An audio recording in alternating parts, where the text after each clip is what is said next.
লোকসভা নির্বাচনের পরেই ভেঙে গেল বিরোধীদের গঠন করা পঞ্চায়েত।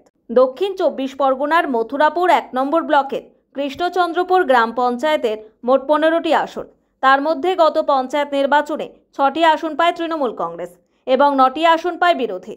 সেই 9টি আসন নিয়ে বিরোধীরা পঞ্চায়েতে বোর্ড গঠন করে বিজেপি। আপনারা জানেন যে আমাদের 6 জন ছিল, আর বাকি যারা 9 জন বাইরে ছিল, অন্য দলের ছিল, তারা ইতিমধ্যে লোকসভা নির্বাচনের পরে তারা যোগাযোগ করে যে আমরা উন্নয়নের পক্ষে মমতা বন্দ্যোপাধ্যায়, আদর্শ অভিষেক বন্দ্যোপাধ্যায়ের যে চিন্তাধারা, সেই চিন্তাধারা আমরা মানুষের মধ্যে ছড়িয়ে দিতে চাই, উন্নয়নের পক্ষে আসতে চাই।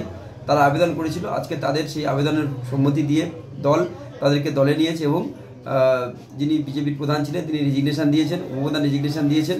তারপরে আজকের সদ্য তৃণমূল কংগ্রেসের প্রধান নির্বাচিত হলো প্রশান্ত হালদার, উপপ্রধান সুশান্ত মণ্ডল নির্বাচিত হলো এবং সকলকে নিয়ে আগামী দিন কৃষ্ণচন্দ্র অঞ্চলে উন্নয়নের জোয়ার বইবে, এটুকু বলতে পারি। বিজেপি ছিল, সিপিএম ছিল, নির্দল ছিল, সবাই তারা একত্রিত হয়ে তৃণমূল কংগ্রেসের পতাকা তলে তারা আশ্রয় নিয়েছে।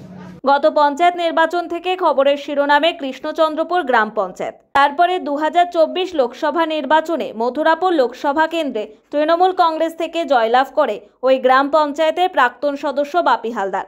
পরে তিনি সাংসদ হন মথুরাপুর লোকসভা কেন্দ্রের।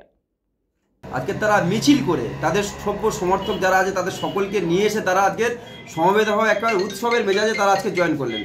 এটা কিন্তু এত সহজে দেখা যায় না, আপনারা সবাই সেটা লক্ষ্য করেছেন। এবং তারা একসঙ্গে এসে আজকে সবাই তৃণমূলের পতাকা তলে এলেন। শুধু তাই না, স্বতঃস্ফূর্তভাবে রেজিগনেশন দিয়ে নতুন করে প্রধান নির্বাচন করে তারা উন্নয়নের পক্ষে তারা সামিল হলেন এবং আপনাদের সামনে তারা বলছেন পরিষ্কারভাবে। তৃণমূল কংগ্রেসকে ভয় দেখানোর দরকার হয় না। আজকের বিজেপি অনেক বড় বড় কথা বলেছিল, কিন্তু লোকসভা নির্বাচনে মানুষ প্রমাণ করেছে যে মানুষ তৃণমূল কংগ্রেসের সঙ্গে আছে।